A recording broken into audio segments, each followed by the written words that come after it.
I'm having my mom make me a drink. This is where y'all got a hammer. All right. There you Gotta go. talk about last night at the garden. Now we're gonna cut to us talking a bit about what happened. So check that out. We'll be right back soon. Oh, it's a mess. It's a mess. Take notes.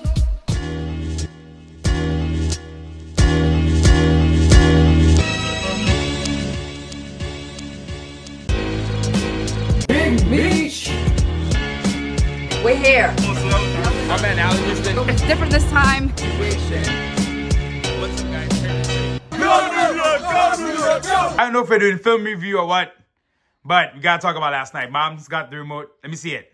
Remote in one hand. I got the hammer in the other hand. This is totally unrelated. I don't know what the hammer's for. But We I'm gotta gonna talk. keep it anyway. Listen. And I think we've been going through pain. We've been going through pain. But you know what was good? For me, at least, going through this pain was that I had the camaraderie of other Knicks fans to be in the pain with me. To be Knicks in the therapy. trenches with me. It was therapy that we all needed today. We have been going over and over and over every single play. Every butterfly effect play, according to you, that happened for us to get the result that we got. I can't believe it. But we're going to watch Let's we're watch gonna the watch final destination Bloodlines Knicks. All right, so 112, 119, a minute left. Brunson makes a step with the right hand. We are like, that's it. 112, 121, 58 seconds. Good. Boom. OG way too deep on Neesmith. OG had a horrible end to this game. Neesmith is on fire. OG is in drop again. Look at this. What is he defending? Doesn't make sense. That's two. We're at 118, 123, and this is the play. Pause it. Okay, you paused at the perfect time. All right. This is the most heartbreaking play. Go back on the remote. All right. All right, guys. Listen, JB's my guy. Of course, it's Captain Clutch, but right here, hold up. It's 118, 123. 118, 123. What's the difference? Do your simple math, guys. 10-second difference between the shot. Okay. Yes. That was what you were trying to show me. So, all right, 118, 123. We're talking about a 5-point difference. A six. Oh, sorry. See, I can't. Mom even, can't count. I can't even do simple math. A 5-point difference. But here's what we really want to look at. Forget that score. Look at this. Okay, so they get the ball inbounded to Jalen Brunson. 23 seconds left on the shot clock. That's where Jalen Brunson is. Now, we had the ball inbounded. We could have gone into the backcourt. I was actually hoping we went into the backcourt and came up the court to kill some time. But still, you get the ball in the hand of the most important player right there. And 30, listen. If Jalen Brunson just stands right here, they may get him for a jump ball. Maybe we call a timeout. We still have a timeout remaining. Right. But again, this is why I said the final destination Knicks. It felt like everything that went wrong, that could have gone wrong, went exactly wrong. Reed Shepherd is on the floor. Right. Listen, Advantage to us. 4 guys on the floor. We got an advantage. If Jalen Brunson, and again, Jalen's my guy, understood why he did what he did, but if he just runs back out, watch my finger, runs back out. Back out here. Right there. There you go. Runs back out. That's killing clock. They wouldn't have fouled immediately. They would try to trap him, try to get the ball. They would have eventually fouled. You know what would happen? This number here and this number here would have gone down. Exactly. Simple So math. here's the thing. Again, final destination ass Knicks. Good God. Okay, so we're gonna pause this on the replay. They call the foul on the court. Now I'll say this: Pascal gets the ball here. Look at this. That's fair, right? Right, but keep playing. And now. Oh, perfect. You had it. You had the pause and you. This is not working out. Yo, this is why we don't do film review, guys. This is not working out. Watch out. Check out my guys at Knicks Film School for that. You're gonna get it this time. All right, you're gonna get it this time. I trust it. You're gonna get it this time. You had it perfect. Double tap. You know what it is. Now. All right, we're gonna do it again real quick, but not yet. One more. Not yet. You Need want it to first. see the short pull, I will right? get there. There you go. So you got Pascal, hand on ball, ball on arm there, right? Which is I kind of under. considered a foul. Listen, if they want to It's say, usually considered a foul, but what they were trying to say, if the hand was on his the ball first, it runs down. and it came down. I'll take it. But the next one, if you don't get the frame, you don't get it. I'm sorry. That's it. Perfect. Here's mine. What I'm is sorry. this? What I'm is sorry. this? If the foul on the court is a foul, and you review it and you see some evidence of what you called, I don't know how you don't undo that. I actually would understand if this was not called a foul and the Knicks challenged and they said, you know what, it was incidental, it's fine. I don't see how this is not overturnable, but I digress because the truth is the refs didn't lose this game for us. All right, let's keep it a buck. It wasn't the refs. Let's go. Okay. We're down 3. Josh Hart slips. This is the toughest one because Hart was ready. Right. He was ready this time for Neesmith. He slipped. Neesmith at this point is now having made how many threes? 5 for 5 or 6 for 6. We come back the other end. Now pause it real quick. In the middle of this, before Tyrese's BS, we missed free throws. Jaden almost goes out of bounds. Clyde Fraser hugs him like, damn, thank God that didn't happen. Cat missed free throws too. Both times I thought the game was over, but you have something to say about what was going on behind the basket. Oh, so in case you all don't know, there was about 10 Indiana fans sitting behind us about 3 or 4 rows up. And what they were doing when the Knicks arena was quiet to allow our guys to make their free throws, they were making this weird noise. They were going like, right? Was that right before. Right. I mean, they timed it. They timed it as the guy's about to throw the ball in. And I do think, because actually you can actually hear it on the broadcast. TV, on the broadcast, but very faint. I don't know if you would have heard it if you didn't know it was something that was actually happening. So I'm low-key wondering if the Pacers, because the opposing team does get to choose which side they score on first. So I'm low-key wondering, I know this is kind of far out there, but did they choose to have the Knicks score over on our side for the last 2 quarters because they knew that their guys were lined up there and was going to make that. There was almost a fight. It was very disturbing. Yeah, there was almost a fight. There was almost a fight. The funny thing is, into the stairs, and it was like there was going to be some shit. What I will say is, we don't chat MVP late in the game to give them time to focus. Right. But the only way to really combat that is either to knock him out, which I'm not condoning, or you might have to chat MVP. Just on this play, you might have seen the slow motion where it looks like Tyrese double dribbles. Mikhail did foul him, so I'm not going too crazy with that. Guys, this shot at the Garden. I can't even... I watched it go up. Get pause there. Whatever. Don't play that again, so do not go back. I'm not showing this. They're not showing that either. I turned off the camera. All right, so... Here's the thing. Now, ball goes up in the air. At the Garden... Hey, pause. Oh, you're playing it again. Good God. I'm not playing it again. They're doing a replay. Let's go sit down. All right. No, we're still going. We got more to talk about. We didn't get overtime yet. Oh, we're playing all of that too. All right. All right. Just sorry, y'all. Wildest show we've done yet. They're trying to advertise. Yo, what's up in America? Advertising everything. Leave us alone. Too much food. Chicken. All right. Woo.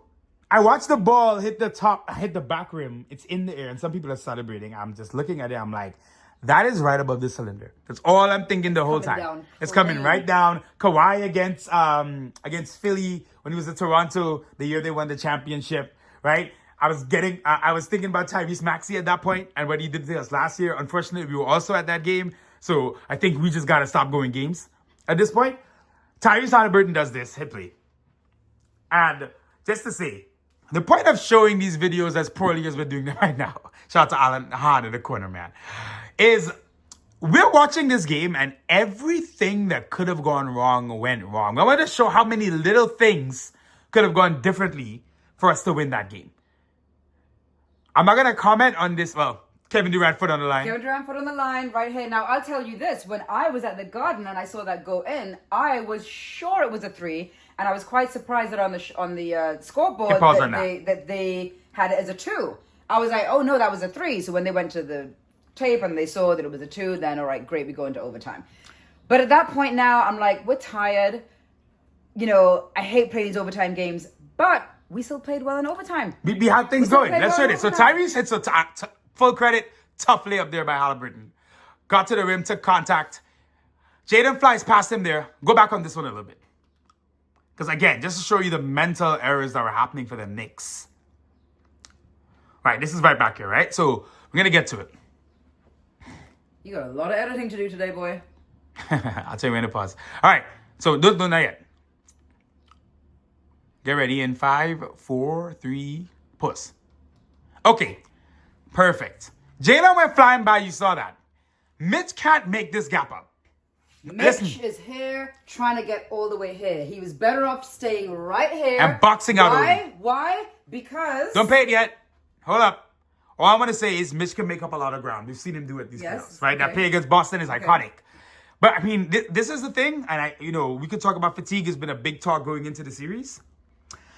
Mental fatigue becomes a thing. Right? Especially when you're also physically tired. Mitch here is thinking, they've been hitting these things. I got to get out to him. At this point, he cannot affect this shot no matter what he does. Obi, Obi might know some of Mitch's tendencies. They were boys for years. He was here.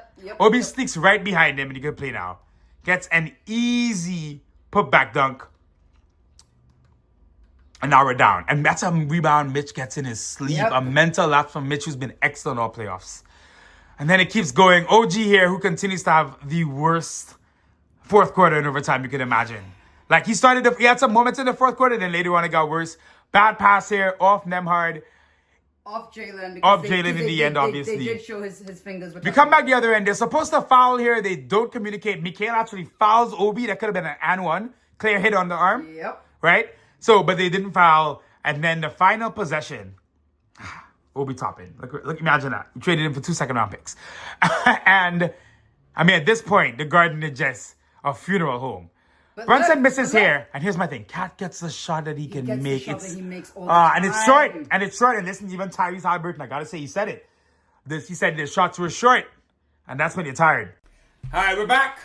Mom spilled some juice on our stat book. Yeah. Throw that shit away. Gonna get a napkin. Be right back. What happened, guys? Last night was hell on earth. We were at the Garden, experiencing that in person.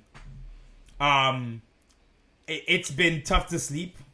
On a positive note, we were given these playoff tickets, which I nicely laminated. I'm burning these. We were talking about how like these days everything you go to, everything's on your phone, everything's digital.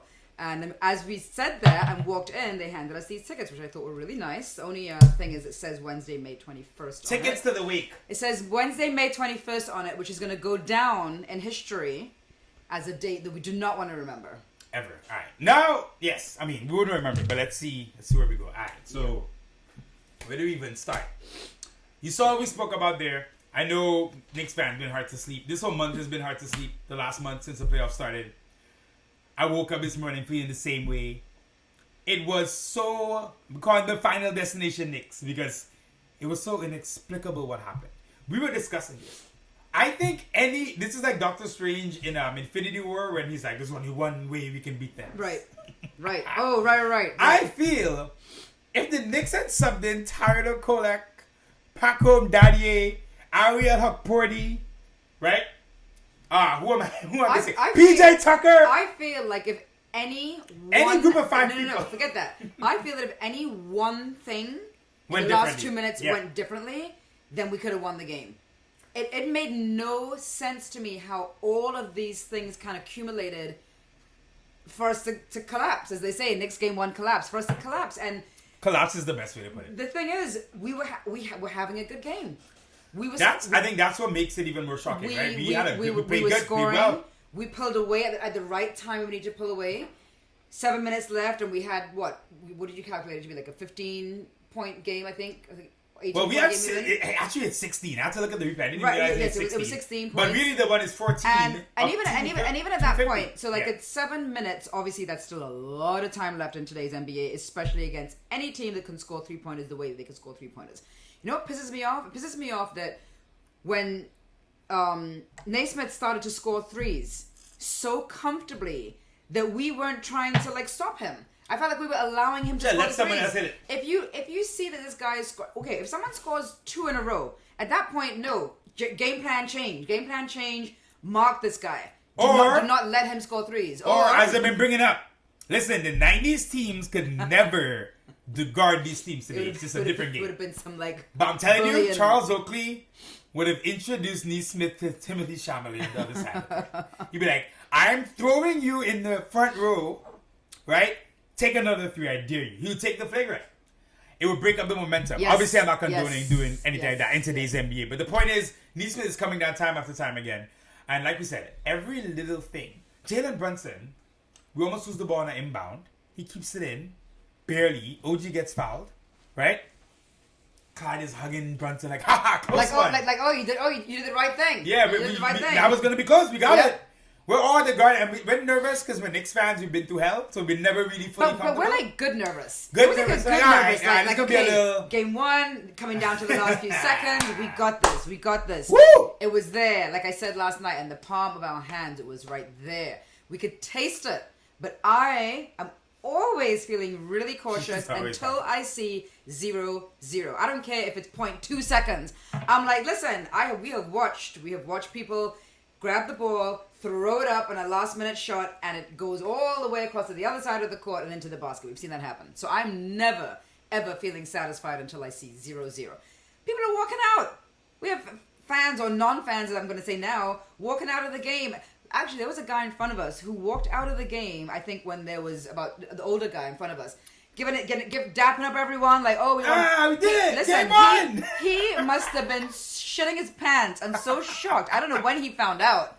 When he would have found out, whether he jumped on the train, was going to his car, but obviously at some point he found out that we lost, and he must have been in shock. I think we're all in shock that this game turned out the way that it turned out. It makes no sense to me. The foul call that wasn't called. On Siakam. The free throws that we didn't make.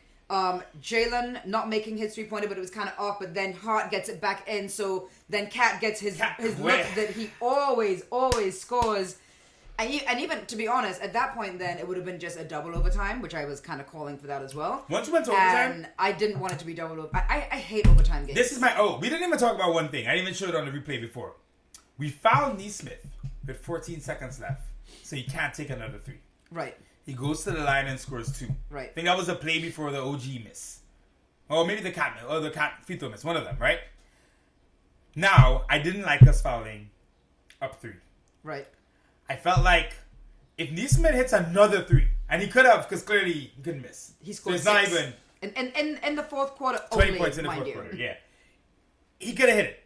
But I'm like, momentum-wise, emotionally, how the spirit and the vibe of the game goes, if the Knicks conceded and it's 128, and now we have the ball, we could call a timeout and give Jalen Brunson the ball with 13, 12 seconds left, 14 seconds, whatever it was. Right. At least you go into overtime off a missed shot. Right. To go into overtime off of Tyrese, I'm saying the name wrong, I don't care. Tyrese Halliburton hitting a miracle shot, hits off the back rim, you know what it is. To go to overtime, and then you don't even know if you lost the game. Right. To go into overtime over that was tough. And you were showing me how many the shot clock and the game clock, they were only 10 seconds apart. Well, you're looking back at the Jalen Brunson play. That one was big too. We showed it already. I'm going to go through it, but Jalen Brunson gets the had that ball, and he didn't have to do anything. He could have done nothing. Could have gone back out. He could have even got the shot clock violation, and I think it would have still. They would have fouled him. They would have fouled him or held the ball. The thing is, even if they fouled him, then he goes to the line, and he's making at least one. He's making his 2. I'll say this. Even if they did a damn jump ball, I just feel like any single thing that happened differently, we would have won. Any other scenario that could, it almost feels like every single scenario lined up perfectly for the Pacers to win. That's what it feels like. That's what it feels like. So we're gonna put that game aside now.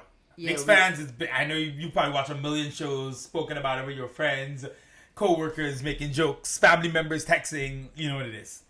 Hold on. My accountant called me just now. This is what she said. Tracy, I'm so sorry for your loss yesterday. How are you doing? Are you okay? That's what she called to tell me. It was one of the small things she called to tell me about, but that was what she actually called to tell me. Game 2 is tomorrow night. Yes. So Mikal Bridges spoke. Quick turnaround, which is good. Mikal Bridges spoke just real quick. And he said, the vibes are good. They know what they have to work on. Thing is, I'm not going to go back and talk about the game. You lose the game, you lose the game. I don't want to be like Boston fans talking about, we missed the 3s, we'll make it next time, right? We had the lead, we're good, we'll do it again. Knicks really play good basketball, right? Deuce McBride and Mitchell Robinson. The thing is, we're having a bit of an issue with the starting lineup. We've had it for months. Starting lineup is just not performing well. I think some people may not realize because a lot of those guys are always on the court, but as a unit, they've been horrible. We get to another level when one of Mitch or one of Deuce is on the court. Or if both of them are on the court. Right. So, that extended run we went on with Brunson on the bench. Our defense was there. Right? You don't know how much Indiana may have over-prepared for Brunson. So now they kind of don't know where the threat is coming from. OG took advantage. OG had a nice 3. OG had a dunk. Like, it felt like, okay, we got it right here, right? Yeah. Brunson comes like in 5 minutes. You know, I can't say.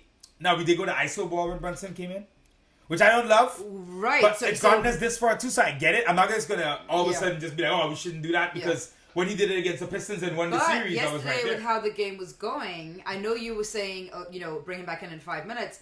I was kind of like, you know what? The team is playing well. Let him sit till maybe 2 minutes. Or let him sit till we actually get to that point where we're like, oh, hey, we need to do something. I didn't feel that we needed to change anything. I was actually quite comfortable letting him get that rest, letting him sit for another 2 minutes. And then, then obviously, if you see that the team is starting to get into trouble and we're not, because we were scoring. That's the thing. There was a little bit of trouble before he came in. If we were not scoring and the Pacers were now starting to get an advantage on us, then I understand bring him in. And maybe that was that happening? Because I feel like we were doing this is well. the thing. Maybe I'm wrong. I'm going to do this off memory. Right before Jalen came in, I think signs were showing a little bit. Right. But it could have, still, Tibbs probably dropped the gun a bit. Right? And the thing is, 5 minutes left. You gotta go into the Brunson. We're ending this game soon. We gotta go to game 2. Right. But and I have to say this: the challenge. I do not understand why anyone would ever challenge so early in the game, especially during the playoffs. There was a Brunson on Neesmith when they fell over each other, and I saw it immediately. I'm like, not going to change the call. So to me, you keep your challenges for those pivotal moments. Carlisle coached them. Rick Carlisle. Listen, if you even watch the substitution patterns late in that game, he's watching what Mitch was doing. Obi had a good rebounding game for the Pacers, right? Early on, we were dominating the glass. Obi came in. Obviously, Obi's crazy athletic. Made a couple plays, had a couple rebounds, he just tapped out. Right. And then late in the game, you're watching Rick Carlisle. He's seeing who's playing between Cat or Mitch. And he's making sure he's got a rebounder in there. He brought Thomas Bryant in a couple times. Brought in Obi. Rick Carlisle coached a great game. The thing is, a series change and twist and turn. So now we got to turn the page. Okay, Friday is a must-win game for the Knicks. Obviously, it is a must-win game because we cannot go into Indiana down 2-0. We cannot.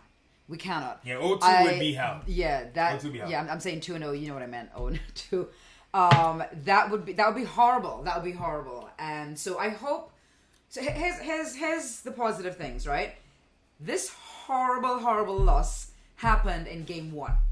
Yes. So and we'll remember that forever. This will give the players right time to hopefully this motivates them and takes their game to another level where they realize that listen, we got to play the full 48 minutes.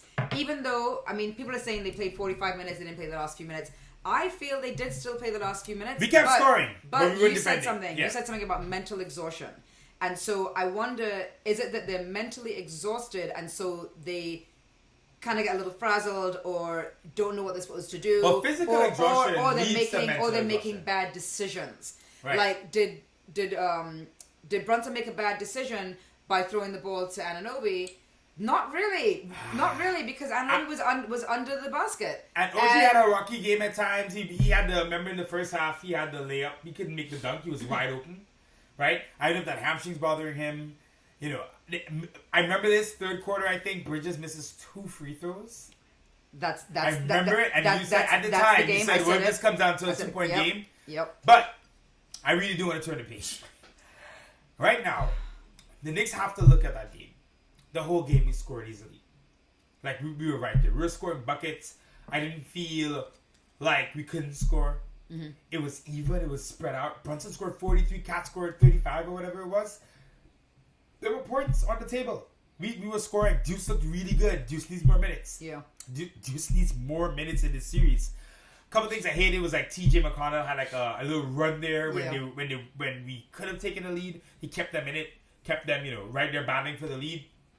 But we took that lead when Brunson went out with 5 fouls. It just felt like it was right there. So the Knicks know they rebounded well. Yep. They defended well enough at times. They started the game horribly. Indiana hit every single thing they came, but the Knicks were right there. They were right offensively there. Great game. Can you have that game every game? We don't know. We'll see if the Knicks can keep it up. I think some semblance of what we saw they'll be able to do again. Yeah, and I think. But they have to look at what they did. Sorry, they have to look at what they did. See what mistakes they made. Don't overthink too much, but understand what you did, right? And go out there and execute. They got to come out hungry like they did in Game 6 against Boston on Friday night. They cannot go down 0-2 that just makes the series so much more difficult to go to Indiana. Right. That game 3 in Indiana. Even if Indiana lose tomorrow night, that game 3, and of course we have the 1 day off in between games, which is making everything difficult for us with the fatigue. Yeah. That game 3 in Indiana is going to be a madhouse. I hope that the Knicks realize, because we had that 14 or 16 point lead, as we said. So to me, they should be saying, look, if we could have had a 16 point lead, it means we could have a 20 point lead, right? So they should feel good that they did play well for pretty much for most of the game, and kind of realize where they made mistakes. Obviously they're going to be watching film, so they're going to be going through this. They're going to be going through who should have been guarding who should have been in this position. Who should have not let this one do this? Who should have held the ball? They're going to go through all of that in their tape when they watch tape. So I just hope that they're not too down on themselves, and I'm thinking that they're not. I'm thinking that they know. I'm happy for the quick turnaround for that. It's a double-edged story, but having a quick turnaround, and we can score. We can score against them. That's the thing. This was not a blowout game. This was a close game, and then we pulled away again at the right time. We started pulling those numbers away at the right time. So we just need to execute that again. And just execute it fully and close out the game. Now, I remember back in the day when we first started taping, we would talk about Knicks not knowing how to close out games. Oh man, right? That's an old team. But we're not those Knicks that anymore. We're not that yeah. team anymore. So I don't even feel that. I don't feel like, we can't close out games. That was the old Knicks. So what happened yesterday, I feel was a fluke. Like, I really feel that was a fluke. If you want to talk about a fluke, my neighbor over here wanted to tell me that the Knicks winning Boston was a fluke. I'm not talking to him anymore. But I think the Indiana Pacers winning that game yesterday was a fluke because it took so many. It took a series of like 5 different things to happen at the exact time they happened in order for them over to win and the game. over again. But this is sports. This is sports. This is what happens. Again, I am so glad to have other Knicks fans to come to be in my misery with me. I did not want to get up this morning. I was in bed pulling the covers over me. I was like, I'm not waking up. I was like, I don't even want to face the world. That's how I felt. I don't want to face the world today. And then of course, as soon as I got up, all I want to watch is sports. Not me. Listen, the Knicks win. I'm watching every show twice. Knicks lose. I'm Amish. Technology's bad. I mean, look, it is what it is. Knicks now have to come out. There's a reason it's a 7-game series. There's a reason it's first to 4. Right? That's 1 game. Yeah. Quick turnaround. Hopefully get it out of your mind. Have the memory of a goldfish. Come back out of the garden tomorrow night. Knowing that what you were doing for the large part was working. Now, no guarantee it's going to work again. Carlisle's going to adjust. Yep. Right? But be confident that you can play with this team. Obviously you can. Yes. You were right there with them. Right? Get Indiana a little bit nervous when they go home. Get them. Tell Indiana tomorrow. Get them a little frazzled. Get them a little frazzled. Let Indiana go home thinking, don't get me wrong, damn, we went crazy at the end of the game 1, but most of that game, Knicks were controlling it. Then in game 2, I don't know if we're as good as this team. Get them on the back foot. The series goes back and forth, like we said. One thing I'll say is, listen, Jalen Brunson, Karl-Anthony Towns, OG Anunoby, Mikal Bridges, Mitchell Robinson, Josh Hart, Deuce McBride, even Campaign. Everyone on this team, Precious plays Precious. Daylon Wright, we got a couple minutes. At the end of the second quarter, I would love to see more of him, but Tibbs is using him in a weird way. Tyler Cole, Paco Daddy, PJ Tucker, Ariel Porty. The whole team. And I must have missed someone. I know I missed someone. Kevin McCullough? Yeah. Anyway, my point is, are we going to the game tomorrow? We might. This is what your legacy is about. When you're thinking about being in the NBA, having moments, etching your name in history, being a Knick, talking all these promo videos about what it means to be a Knick, how much it means to you. Kat said last night when they asked about the Tyrese choke, I want to do it. When they asked about it, Kat said, we're not here to repeat history, we're here to make history.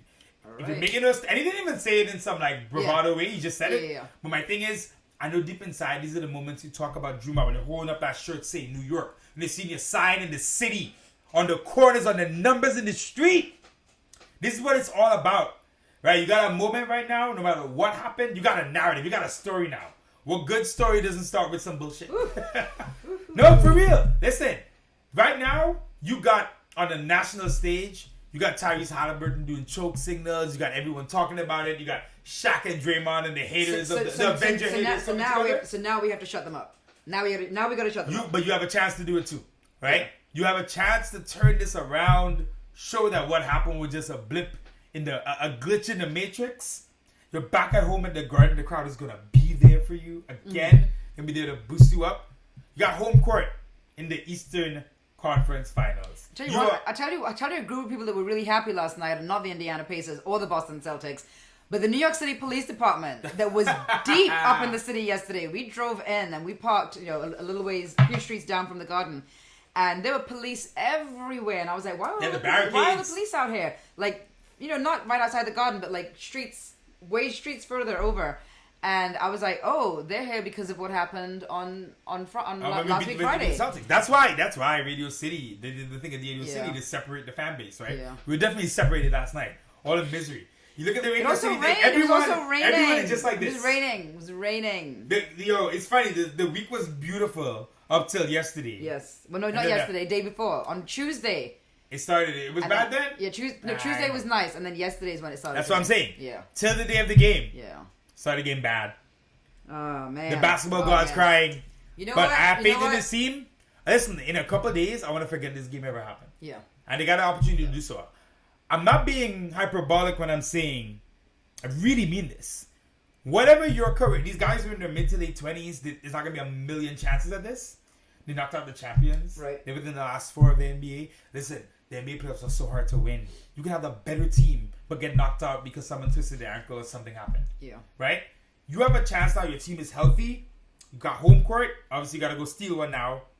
You're right there with the team. You messed up a crucial game, but guess what? You get to learn from it and correct it. Right.